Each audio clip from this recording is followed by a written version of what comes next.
Nah, hari ini saya akan coba membawa tema tentang menasehati. Siapa di tempat sini pernah menasehati orang lain? Pasti pernah dong ya semuanya ya. Pernah nggak Anda mengalami saat Anda sedang memberi nasihat kepada orang tersebut dan orang tersebut malah marah balik kepada Anda? Pernah? Anda ada berniat baik nih Anda menasihati orang tersebut, tapi dia malah marah Anda. Kamu kamu nggak ngerti, dan segala macam. Pernah ada yang pernah ngalami kayak gini? Atau sering? Atau setiap kali Anda menasihati terus dimarah balik gitu? Berarti ini ada sesuatu hal yang something wrong dalam hal ini. Gimana sih sebenarnya cara menasihati yang benar? Kita akan mulai mempelajarin tentang menasehati. Saya sedikit meng-highlight menasehati gitu ya. Hati gitu ya, menasehati. Apa itu hati? Sebelumnya kita baca firman Tuhan yang berikut ini. Amsal 27 ayat 5 mengatakan lebih baik teguran yang nyata-nyata daripada kasih yang tersembunyi. Tuhan udah jelas-jelas mengatakan teguran yang nyata-nyata itu bagus. Jangan sampai kasihmu tersembunyi. Berarti teguran kita harus menunjukkan kasih yang terbuka. Yang kelihatan. Betul? Firmannya, karena kasih yang tersembunyi. Jangan kasihnya tersembunyi. Berarti kasihnya harus ditunjukin. Dan saya menemukan firman yang paling bagus lagi adalah 1 Korintus 13 ayat 1 sampai 2. Kita tahu kalau perikop 1 Korintus 13 itu semuanya tentang kasih. Dan di awal-awalnya dia mengatakan kayak gini, ayat 1, sekalipun aku dapat berkata-kata dengan semua bahasa manusia, semua bahasa malaikat, tetapi jika aku tidak mempunyai kasih, aku sama dengan gong yang berkumandang dan canang yang bergemiricing. Di ayat 2, sekalipun aku mempunyai karunia bernubuat, aku mengetahui segala rahasia, memiliki seluruh pengetahuan, dan sekalipun aku memiliki iman yang sempurna untuk memindahkan gunung, tetapi jika aku tidak mempunyai kasih, aku sama sekali tidak berguna. Wow, pas aku baca ayat ini rasanya menyentuh banget dalam hatiku.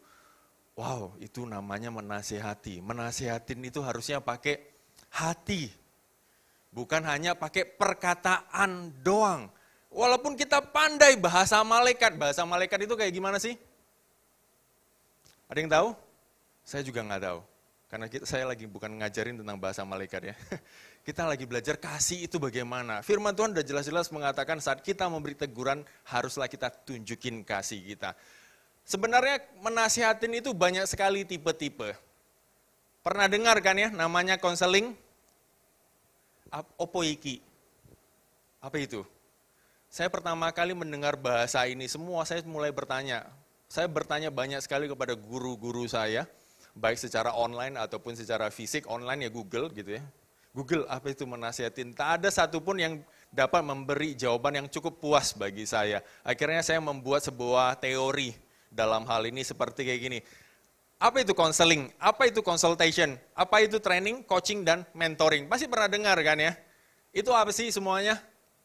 Apa yang membedakan itu semua? Perasaannya mirip-mirip aja, sama aja. Apalagi sekarang kalau di gereja dikenal dengan namanya pemuritan. Opoiki di dunia kerja itu di bagian mana pemuritan itu ya? Harus kita ngapain gitu ya? Bingung toh? Tapi menasehatin akan dipakai di semua bidang ini. Kamu mau menasehatin orang yang lagi konseling, Anda juga menasehati. Saat konsultasi, Anda juga menasehati orang lain. Jadi menasehatin itu bagaimana di masing-masing tipe ini.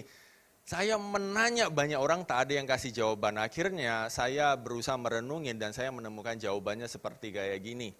Pertama, secara definisi terlebih dahulu, konseling itu adalah life recovery management. Life recovery management itu bicara mengenai kehidupan kita yang dipulihkan. Ataupun bahasa lain BDK di tempat ini ya, pemulihan hidup. Itu konseling. Konsultasi itu adalah knowledge recovery. Di mana contohnya kalau kita lagi bingung buat laporan keuangan ataupun laporan pajak, kita konsultasi ke orang-orang pajak, betul? Konsultasi dan dia kasih jawaban. Itu namanya knowledge recovery. Baru training. Training itu juga sama seperti khotbah di sini. memberi training, memberi ajaran, memberi seminar itu training. Itu adalah knowledge management. Kami hanya bisa kasih Anda knowledge dan itu selesai. Tergantung Anda mau praktek atau tidak. Tetapi lebih daripada itu ada namanya coaching. Coaching itulah baru ngajarin Anda memprakteknya. Kayak mana sih tendang bola? Bahkan Cristiano Ronaldo yang sehebat kayak gini, dia pun masih perlu ada coaching. Ada yang mengajarin cara tendang yang baik, yang mengevaluasi dia bagaimana tendang yang baik. Jadi dalam hal training hanya kasih knowledge, coaching itu sudah mulai mengajar kamu gimana cara geraknya. Dia mulai memonitor kamu. Dan yang terakhir adalah mentoring lebih ke life management. Termasuk bagaimana gaya hidup kamu, bagaimana pola makan kamu, bagaimana Anda berhubungan dengan keluarga, relationship-nya, itu mentoring. Bicara semua halnya.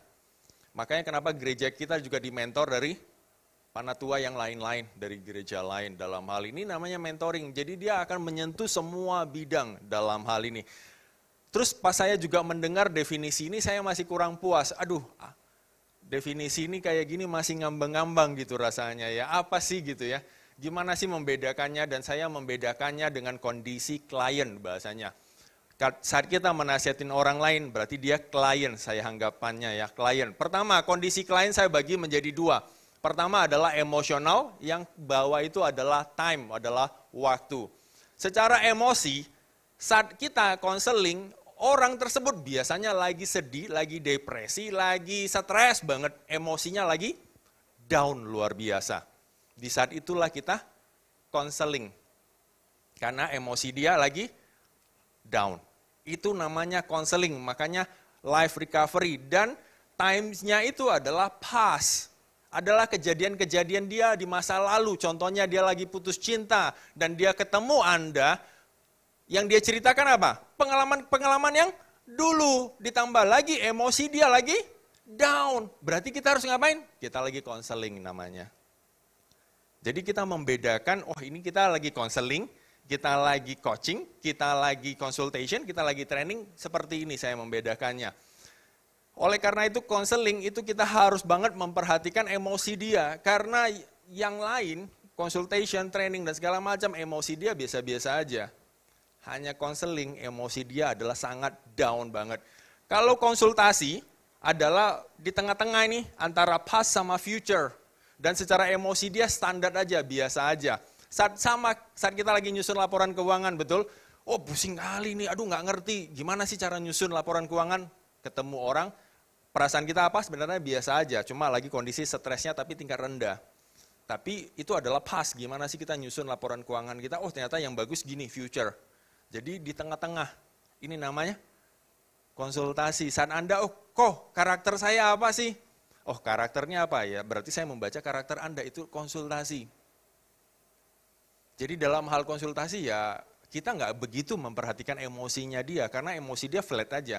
Dia tidak datang di tempat kita dalam keadaan sedih. Itu membedakannya. Yang membedakannya lagi selanjutnya training. Training itu harusnya dia lagi moodnya bagus. Orang yang moodnya bagus pasti belajarnya lebih enak. Nggak ada orang yang mau belajar dalam moodnya jelek, betul? Dia attend dalam training pasti moodnya dalam hal bagus. Dalam hal ini kalau dia bagus, kita nggak bicara hal-hal yang masa lalu, tapi kita mulai mengajar dia knowledge segala macam yang masa depan. Makanya kenapa bicara masalah future, termasuk coaching, mentoring, semuanya bicara masalah future. Sampai di sini cukup jelas? Yang membedakan konseling, konsultasi, training, coaching, dan mentoring. Sedangkan pemuritan itu di mana? Pemuritan itu adalah semuanya ini. Karena dalam hal kita memuridkan, kadang-kadang dia ada sedihnya. Tiba-tiba datang ke tempat kita, dia curhat, kok aku gini. Kita berarti harus konseling sama dia. Atau kadang-kadang dia mau, aku udah ini bisa, aku harus ngapain lagi ya? Berarti dia mentoring. Ini bisa, aku harus ngapain lagi ya? Dia pengen upgrade diri. Udah bagus sebenarnya, dia pengen upgrade lebih bagus lagi. Itu mentoring. Dalam hal pemuritan, dalam kompak, semuanya kita campur aduk. Jadi bukan hanya satu aja. Ini sambil minum ya. Kalau ini namanya kehausan.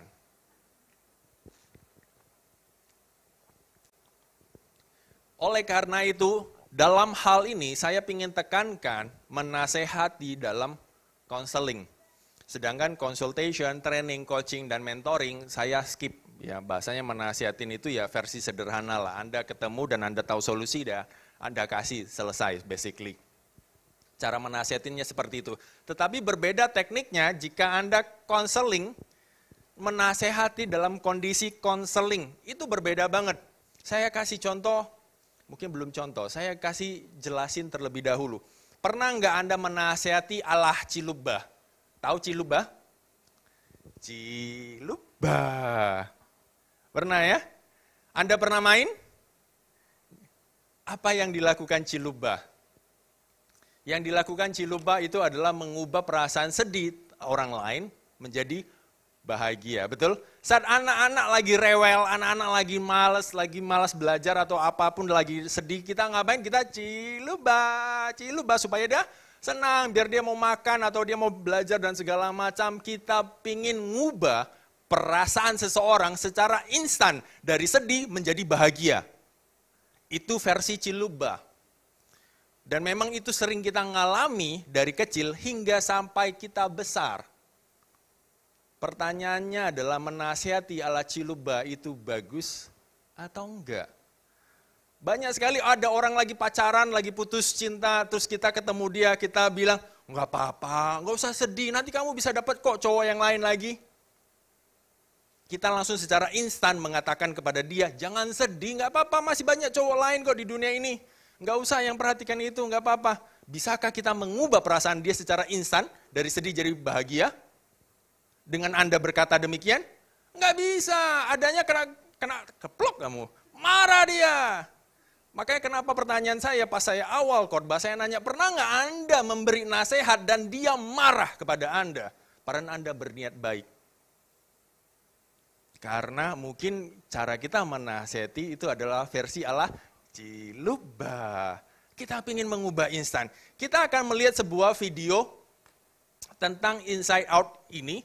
Bagi Anda yang sedang nonton secara YouTube, ya mungkin ini akan disensor karena ini merupakan film hak ciptanya dari Disney ataupun Pixel. Dalam hal ini kalau kita putarkan di dalam YouTube-nya gereja, ya akan kena warning dalam hal ini. Jadi bagi Anda yang nonton YouTube, ya kasihan deh lu gitu ya. Tapi Anda bisa search aja atau nonton aja film ini. Nanti di bagian episode di mana ketemu Joy, Sadness, ketemu si Bing Bong. Ataupun Surprise. Mereka ngapain? Kita yang di tempat sini kita akan menonton bagaimana sih mereka menasihati saat Bing Bong lagi kehilangan sesuatu, bagaimana si Joy menasihati dan bagaimana si Sadness menasihatinya. Kita akan menonton cuplikannya berikut ini.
Seru filmnya?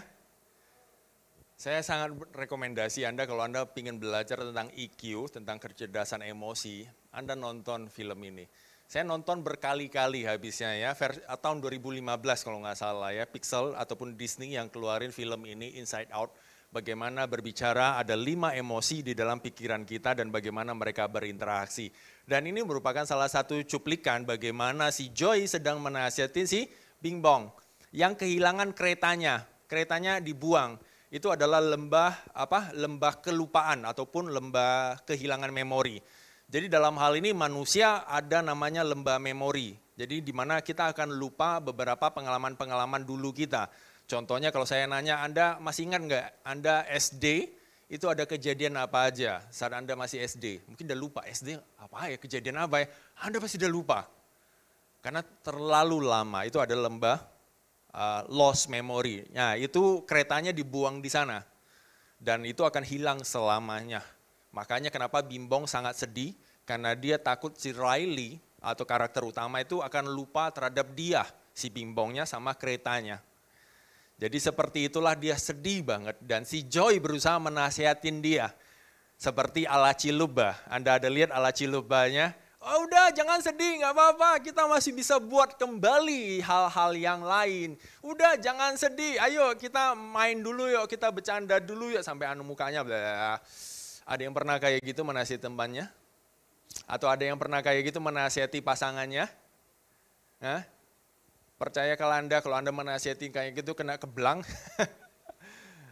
Harusnya kita gimana sih cara menasihatinya, sama seperti yang dilakukan oleh si Sadness itu. Yang dia lakukan Sadness itu yang luar biasa. Dia mulai memperhatikan emosi dia. Dia mulai mengasih tahu, oh itu ya kamu lagi sedih ya. Jadi oleh karena itu yang paling penting dalam hal menasehati itu adalah empati ataupun belas kasihan. Ataupun mengasihinya kita sampai terlalu dalam, itu namanya belas kasihan. Kalau kita, aduh kasihan ya. Biasa aja, tapi kalau kita belas kasihan, hati kita sampai tergerak. Sama seperti Tuhan Yesus. Tuhan Yesus saat menyembuhkan banyak orang, dia lakukan karena belas kasihan. Dia menyembuhkan orang lain karena belas kasihan. Kuncinya kita bisa menyembuhkan orang lain dimulai dari belas kasihan ataupun empati. Saya punya sebuah cerita seperti kayak gini.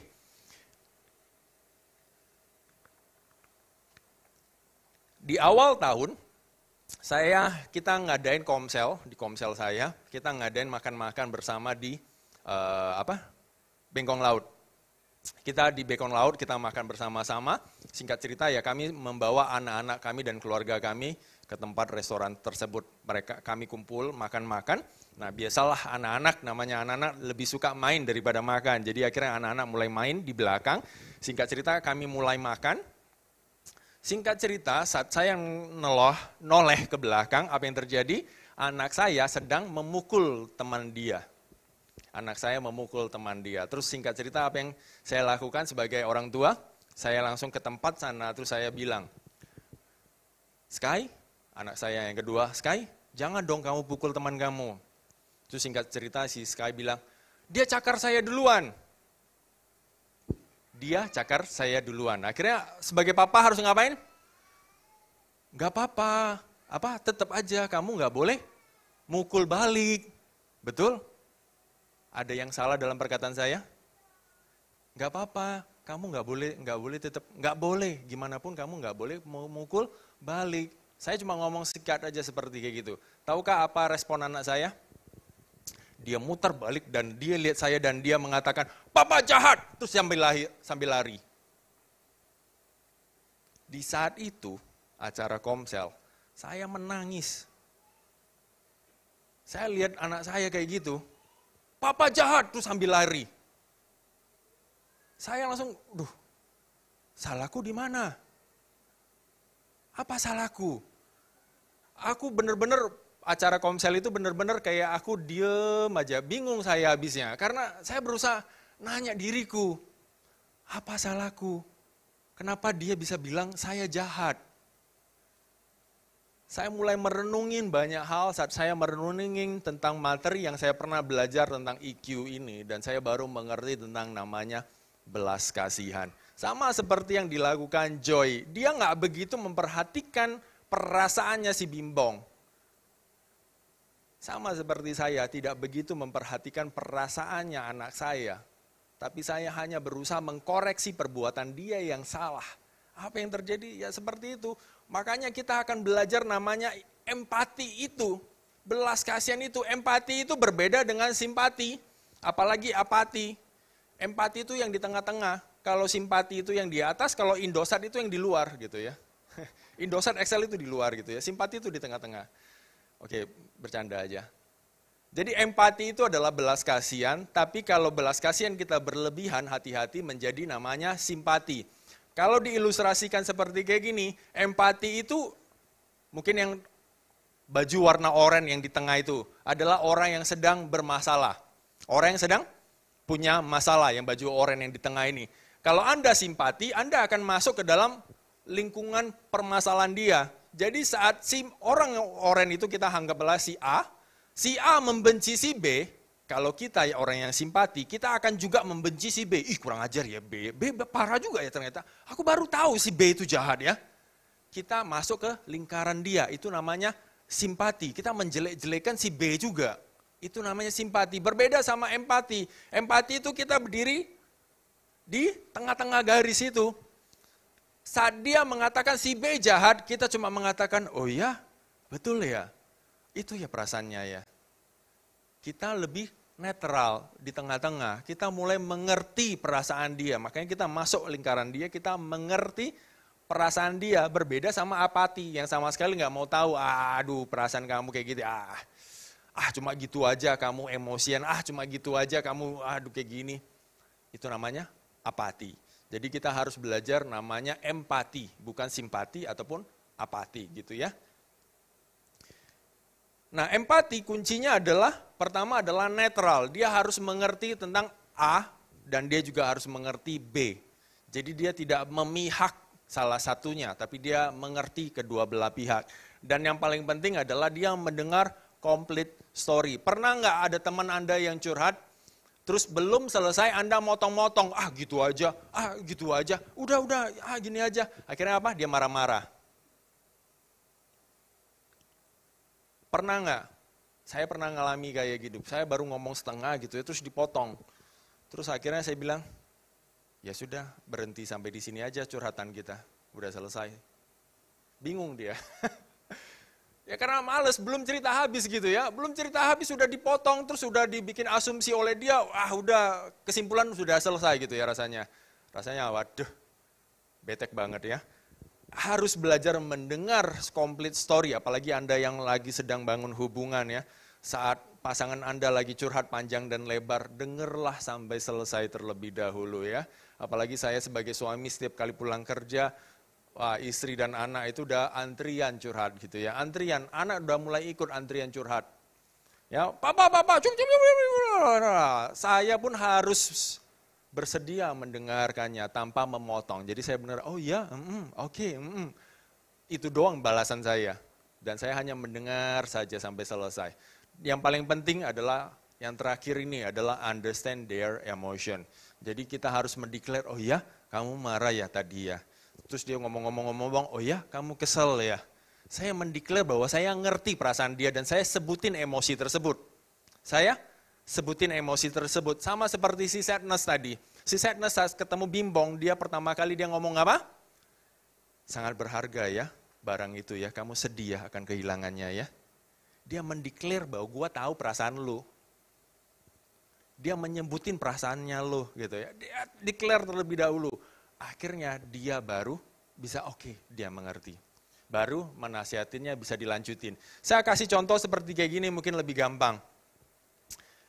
Ada kisah seorang ibu dan seorang anak yang mungkin sudah sedang pacaran dan dia pulang ke rumah dalam keadaan nangis. Terus mamanya nanya, apa yang terjadi? Terus anaknya menjawab, sahabat saya mengkhianatin saya mama. Gitu ya. Terus dia merebut pacar saya mama. Dia tikung, dia sahabat saya sebenarnya, tapi dia tikung. pacar saya dia curi gitu ya. Terus mamanya mengatakan, udah jangan marah, kamu pasti bisa dapat yang lain gitu ya. Kita pernah melakukan kayak gitu, enggak apa-apa, kamu dapat yang lain. Terus malah anaknya mengatakan, saya tidak mau yang lain. Dia kok bisa berbuat begitu padaku. Gue ada cinta dia udah lama gitu ya, kok dia bisa, teganya. Terus mamanya bilang, enggak apa-apa, tenang, enggak apa-apa. Terus mamanya bertambah lagi langsung menasehati mamanya. Tidak semua hal yang selalu berjalan lancar sesuai keinginanmu. Tidak perlu menangis, bergembiralah, kamu akan melupakannya. Kamu dapat yang baru pasti nanti. Apa kesan anak tersebut saat mendengar nasihat tersebut? SWT gitu ya. Tahu SWT? Keringat dingin dia, set gitu ya. Kalau di kartun-kartun gitu, keluar keringat dinginnya 3 gitu ya. SWT. Karena apa yang terjadi dalam hal ini? Mamanya nggak pernah memperhatikan emosi dia. Mamanya hanya memperhatikan masalahnya, langsung memberi nasihat, langsung menginterogasi siapa yang salah. Yang lagi berantem siapa yang salah, A atau B yang salah. Selanjutnya apa? Menyalahkan, oh kamu sebagai koko nggak boleh kayak gini, kamu sebagai adik nggak boleh kayak gini. Langsung menyalahkan salah satu pihak. Sebagai orang tua yang terlalu fokus pada masalahnya, biar masalahnya cepat selesai. Tapi emosinya nggak dilihat, apa yang terjadi? Anaknya mulai merasa, papa nggak ngerti perasaanku. Sama seperti anak saya teriak di dalam acara Komsel, papa jahat, terus sambil lari. Betapa sedih dan hancurnya hatiku. Baru tahu lagu sakitnya tuh di sini.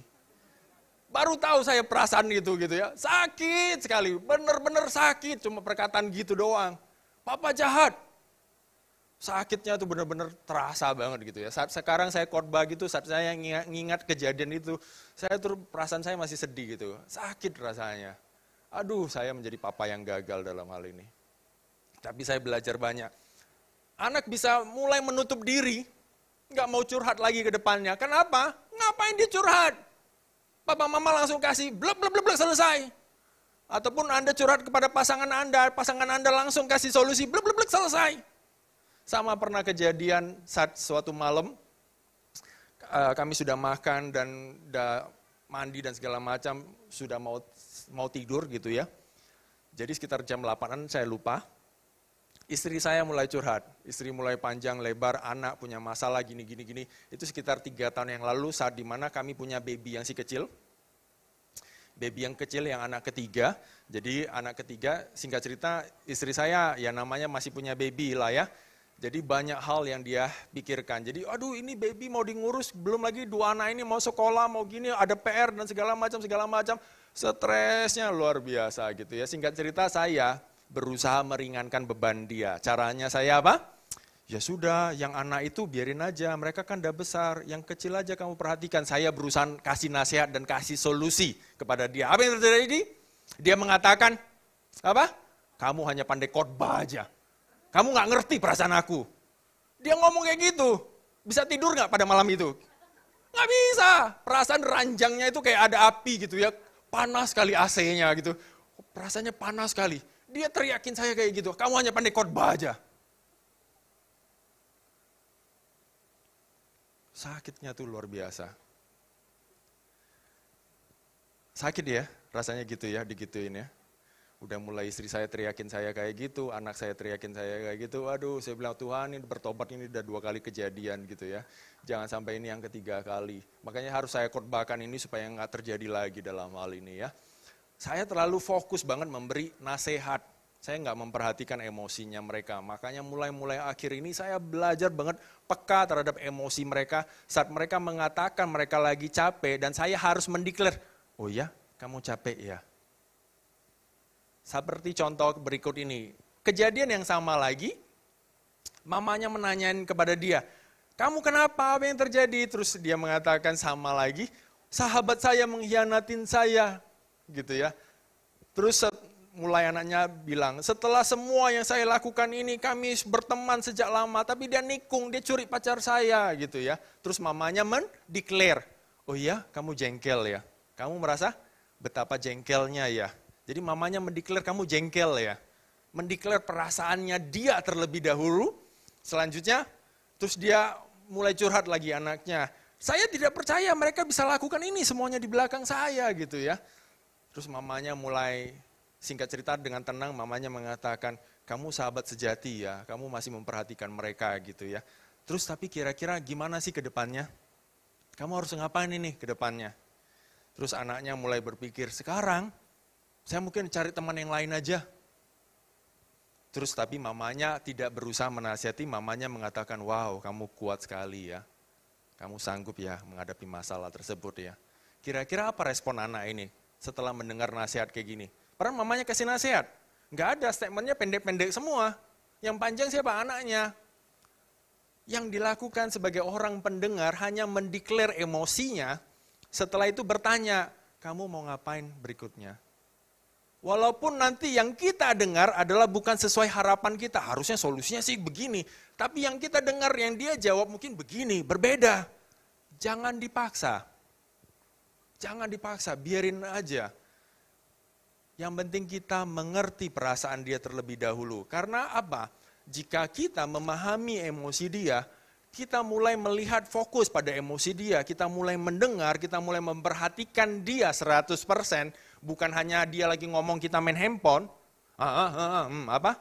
Ada, nggak boleh. Sama seperti anak dan istri saya mulai curhat setengah malam, saya nggak akan pegang handphone. Makanya kalau malam hari Anda chat saya agak lambat, slow respon ya, maklum lah ya. Karena ya saya harus belajar kayak gitu, saya mulai memperhatikan mereka, mengakui perasaan dia itu yang paling penting. Kamu lagi sedih ya, kamu lagi marah ya, kamu lagi apa? Saya mengakui, oh ya kamu rasakan kayak gitu ya. Biar kita punya frekuensi yang sama. Tahukah Anda handphone saat saya bisa telepon Anda karena apa? Frekuensinya disamain. Mungkin ilustrasinya paling gampang HT. Tahu HT? HT kan ada banyak frekuensi kan, tapi kalau kita putar ke frekuensi kepolisian ketemu nggak? Bisa ketemu tuh frekuensi kepolisian, terus kita ngomong-ngomong, connect nggak ke sana? Connect. Saat kapan connect? Saat frekuensinya sama, kita ngomong sana baru bisa denger. Kalau frekuensinya berbeda, kita ngomong sana denger nggak? Nggak denger. Sama seperti ini juga, saat mereka lagi sedih dan kita lagi bahagia, kita ngomong, mereka denger nggak? Enggak. Firman Tuhan mengatakan jika orang bersedih, bersedihlah bersama dia. Jika dia bersuka cita, bersukacitalah bersama dia.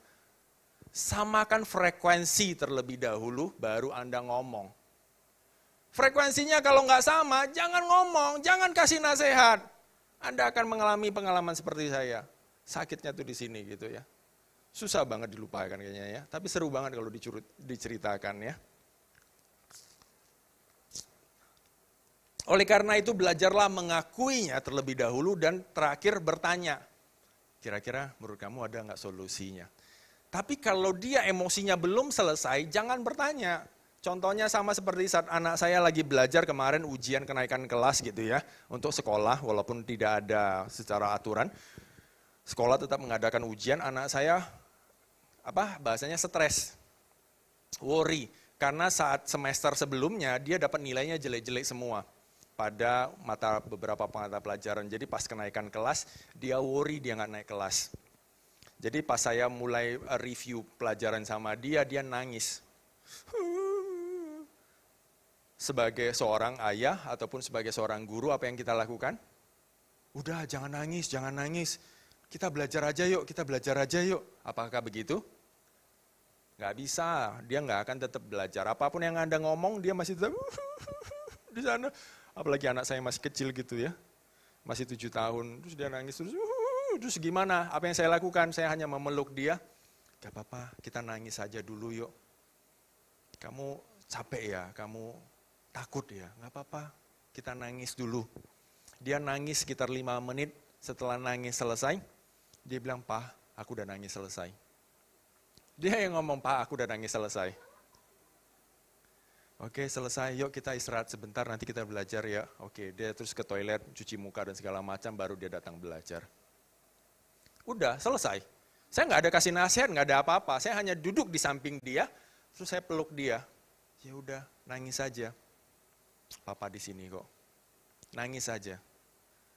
Biarin aja dia nangis habis. Tahukah Anda, perasaan itu muncul karena sebuah hormon. Sebuah hormon. Makanya kalau Anda yang masih remaja, biasa zaman dahulu, zaman terlalu apa nggak tahu namanya. Zaman dulu kan saya pelayanan remaja, saya juga merupakan salah satu ketua remaja gitu ya. Akhirnya apa? Dulu zaman-zaman dahulu ada Kak Roy, Baningsi dan yang lain-lain. Kami para ketua-ketua remaja punya aturan. Pertama, tidak boleh pacaran. Selama kami pelayanan tidak boleh pacaran. Kedua, tidak boleh dekat-dekat sama cewek lain ataupun jenis kelamin lain. Naik motor tak boleh gonceng-goncengan jenis kelamin yang lain. Tidak boleh pegang tangan. Itu aturannya zaman dahulu ya. Saya nggak tahu anak remaja sekarang ada kayak gini nggak. Tapi dulu remaja saya begitu. Jadi saat saya pelayanan benar-benar pure, nggak pernah melakukan hal-hal yang kayak gini. Seperti itulah aturan-aturan yang ditetapkan. Tapi kalau di sini, nggak mungkin lah. Di sini mungkin pelayanan pasti, ya, apalagi udah usia-usia masuk usia pacaran. Ya pacaran. Tapi tahukah Anda kenapa Panatua ataupun zaman dahulu pendeta Kakak Rohani membuat aturan kayak gitu? Mereka membuat alasan bukan kayak, tapi memang mereka membuat alasannya katanya hormon kita pegang tangan. Sekarang kalau kita pegang tangan terus sama jenis kelamin yang berbeda, sampai kita menikah, perasaan pegang tangan itu kayak nggak ada. Maksudnya rasa deg-degan gitu nggak ada. Tahu rasanya? Coba dipegang tangannya. Oke. Seperti itu, paham ya? Karena hormonnya bisa habis katanya. Bagi Anda yang sudah menikah pasti tahu lah ya. Tahu rasanya. Betul man? Pegang tangan masih ada terasa deg-degan? Oh masih ada ya, luar biasa. Masih ada ya, oh ya luar biasa. Seperti itu, katanya hormonnya bisa habis. Jadi seperti itulah dilarang, makanya pacaran dalam hal ini ya. Jadi seperti itu juga lah menangis. Menangis itu adalah sebuah hormon yang keluar pada saat kita sedih. Akhirnya kita menangis. Makanya terasanya sakitnya tuh di sini. Karena hormonnya keluarnya di sini. Walaupun perasaan kita sebenarnya muncul di kepala. Emosi itu muncul semua di kepala. Tapi perasaan itu di sini karena hormonnya munculnya di dada. Akhirnya dia keluarin sebuah hormon, akhirnya terasa dadanya, aduh sedih sekali gitu ya. Sedih sekali. Hormonnya bisa habis. Bahasanya dalam sehari kita diproduksi hormon cuma sedikit. Saya juga nggak tahu berapa, tapi sedikit jadi saat kita keluarin sampai habis ya habis. Pernah nggak Anda lihat orang lain nangis seharian, keluar air mata seharian? Nggak ada. Palingan 15 menit ataupun setengah jam. Setelah itu nggak bisa lagi keluar air mata, nggak bisa. Habis. Bahasanya, ya sudah biarin dia keluarin sampai habis. Setelah selesai baru kita bisa nasihatin sampai dia mulai netral emosinya, baru kita bisa consultation ataupun konsultasi. Jadi bukan konseling lagi. Konseling kuncinya adalah ngerti dulu emosi dia, ngakuin dulu emosi dia, bertanya kepada dia. Selesai sampai di sana. Itu namanya konseling. Sampai emosinya sudah stabil, barulah kita konsultasi. Mulai nanya, oh emosinya udah stabil, udah tenang antara hari itu atau enggak besoknya. Selama ini yang saya sering lakukan adalah besoknya. Kalau kayak anak saya nangis hari ini udah biarin nangis. Besok paginya atau besoknya pas ada waktu saya mulai nanya lagi. Kemarin kamu kenapa? Apa yang kamu rasakan? Baru saya kasih nasihat di saat itu. Karena di saat itulah stage-nya adalah konsultasi bukan konseling lagi. Ya, jadi dalam hal ini anak akan menjadi problem solver, orang lain akan menjadi problem solver. Karena kita bertanya, bagusnya kamu ngapain ya? Bagusnya kamu gimana ya? Kita bertanya kepada dia. Ya, jangan kita, karena seorang konselor adalah konselor, bukan decision maker. Masalah dia adalah masalah dia. Biar dia yang mengambil keputusan terhadap masalah dia. Kita konselor jadilah seperti konselor, hanya penengah. Penengah mediasi, biar dia yang mengambil keputusannya. Kalau enggak, kita yang bantu ngambil keputusan, nanti kalau dia gagal terhadap keputusan tersebut, dia akan ngapain? Gara-gara kamu tuh, kamu yang suruh saya kayak gitu. Gara-gara kamu tuh, aku kayak gini. Apa perasaan Anda? Luar biasa ya. Yang terakhir, ayat terakhir, kita baca Amsal 25 ayat 11 sampai 12, firman Tuhan mengatakan, perkataan yang diucapkan tepat pada waktunya adalah seperti buah apel emas di pinggang perak. Teguran orang bijak adalah seperti cincin emas dan hiasan kencana untuk telinga yang mendengarkannya. Saya undang Singer dan Noel bisa maju ke depan.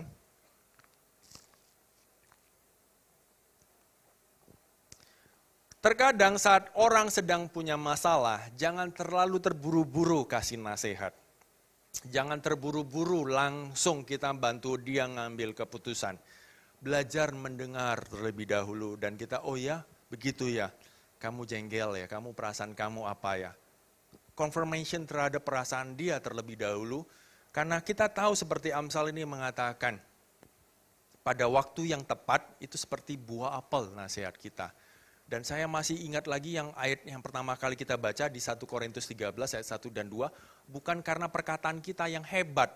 Bukan perkataan kita yang seperti malaikat. Bukan seperti kita punya penguasaan 1000 pengetahuan atau bahasa. Tapi jika tidak ada kasih, itu sia-sia semuanya. Saat kita menasihati orang lain, tapi jika kita nggak punya kasih, nggak memperhatikan perasaan dia, itu sia-sia semuanya. Mulailah kita memperhatikan orang-orang dan kita mulailah mengerti tentang tahapan counseling, consultation, training, coaching, dan mentoring. Saat ini kita sedang menghadapi klien atau orang lain itu dalam kondisi yang kayak gimana, baru kita keluarin teknik yang bagaimana. Dan belajarlah untuk menjadi empati netral antara kiri dan kanan. Belajarlah dengar whole story dan akui perasaan dia. Belajarlah untuk mengerti dan memahami perasaan dia. Dan bertanya, mari kita mengundang bangkit berdiri semuanya.